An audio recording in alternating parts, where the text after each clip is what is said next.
Hi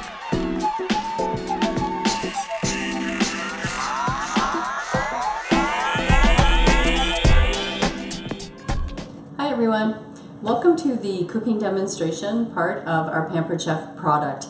You're probably wondering to yourself, hey wait a minute, I'm sitting here watching this video and it's dark out and it's light in Kerri's kitchen. Well, we're actually filming this on Sunday. Again, the we being Todd is the guy behind the camera. Thanks babe. So we're actually filming this on Sunday at our house, and so because we are like a real family, chances are you're going to hear potentially one of the 4 boys that we have playing in our house right now, or our dog, or one of our cats. And so we are just going to endeavor to make our way through it. So for these, we're going to do a series of videos, and you're going to have to excuse me if I'm a little broken up, but it's the way it is. For our main dish, we're going to make bruschetta and zucchini pasta that has as chicken as well. That is optional because I know we have some vegetarian people that are watching the videos. And what I've actually got happening here is you can see that I've got some chicken breasts marinating in zesty Italian salad dressing that I'm actually just throwing a Ziploc bag, and then when they're done marinating I just throw the Ziploc bag out so there's no cross-contamination. And you'll also happen to notice that I have 3 different cutting boards, and these are the Pampered Chef flexible cutting mats, which I must admit I just started using and I really love. It allows you to have separate areas, and I do red for meat, and that way it's always meat and I don't have to worry about any germs or anything. So what I'm going to start on is the actual apple cake that we're going to make. So we're going to use our new, I think it's one of our new products, and it's our Rock Crock everyday pan. So this is actually just filled with the oil of your choosing, and what you have to do is just prime it, which I've already done, so it's a little hard to do right now, but you just prime it a couple of times, and then you just use it to spray your pan so your cake will not cook. And there you can see I'm running out of primed oil. So we're just going to do that again. And this is actually much better than using Pam for those of you who might do it. Did you know that Pam actually has like propane or something in it? Once I found that out, I looked for alternatives. Okay, so we've got that done. The next step is to take a spice cake and to just, oh, I got that wrong. Just a second. Our next step is actually going to be, we're going to line the bottom of the pan with some apples. So I'm just going to get set up for that, and then we'll come back in a second to show you that. Okay, so what I've done here is I've actually taken a gala apple and just washed it and cored it. And you can see by this that I don't have the Pampered Chef core, which I think would be a great product, but I just improvised and used a knife. And now what I'm going to do is I want to slice this. And I did 1 slice, so that shows you some nice slices that you can get. So I'm going to put the slicer together with the apple, and you can see how nice that is. I've got it on setting 3. So what I do is I just hold this, and it has a little track in there that keeps it in place. And I just keep pushing my apple, and I'm going a little bit off the track, but that's okay. And you can see, except for the last piece, which is always the case, I've got some really nice sliced apples. So what I'm actually going to do is put these apples all around the bottom of the pan, making a little bit of a pattern. And I am going to cut this one just by hand because it's a little too thick and it won't cook. So while I'm arranging that, I'll just take another little break. So I've actually now sliced up the apples and just arranged it in a bit of a pattern. I'm kind of hoping that you can see the pattern here. I did mention that this was an apple spice cake with salted caramel sauce.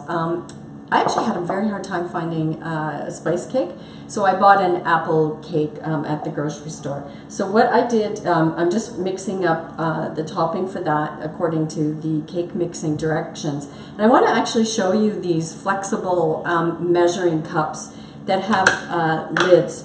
I'm using them today just for the purposes of the demonstration, but these are like fantastic if you take salad dressing or anything anywhere and you don't want to spill. I don't know if you can see this, but here's one. I've got it filled with water, And so you can see that that's quite portable, and it's not leaking. So if you take salad dressings or whatever to parties, that would be great. So what I'm doing now is I'm just going to spoon on this topping. That's, I guess, will be the gooey part of it till I add extra gooey part. And I'm just spreading this all over. And as you can tell, this doesn't really require any great amount of precision. I guess if you want your apple slices to stay, and I can tell you this smells amazing. I'm getting hungry.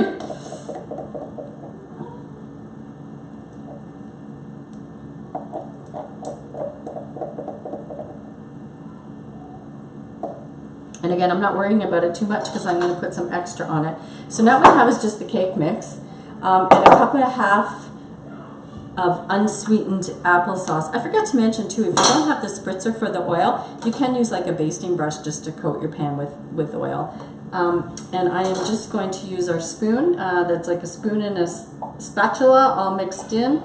And you can see how great this cup is and how flexible it is. I think it's made out of silicone. It's quite good. And I'm going to mix this up and then pour it on top. And again, we'll take another little break while I'm mixing. So some of you actually may have noticed in the back, even though I was talking about a cooking oil spray, that it was in the back behind me, and it was because I was actually checking the ingredients. And there actually is propellant and specifically names propane. So again, it may be something that you don't want to use if you have a great alternative. And so as you can see, I just mixed up the cake mix with the applesauce, put it evenly over the pan, and now we are going to take this pan and we are going to put it in the microwave for 10 minutes. The great thing about these rock crots is that they can go in the oven, the microwave, or I believe on the stove top. I'll confirm it, but we're going to put this in for 10 minutes in my microwave.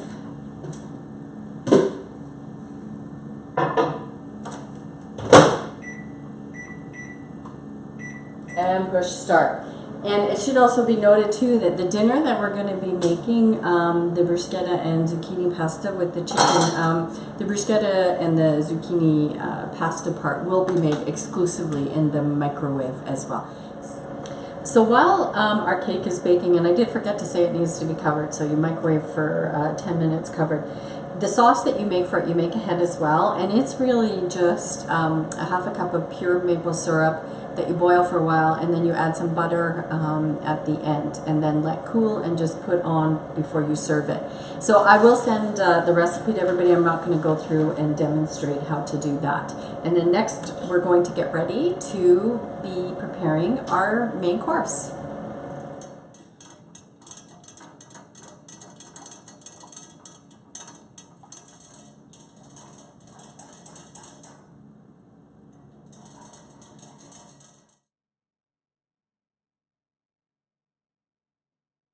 So once you take the cake out of the microwave, you actually uncover it and leave it in the pan for an additional 10 minutes, and then you just turn it over. And here you can see our cake, the steam rising off of it and cooling it. Again, this cake already has a glaze because that's the kind I bought, but I still have the extra glaze to put on it. So we're just going to leave that aside and let it cool off for our dinner, and you just put the other glaze on just before serving.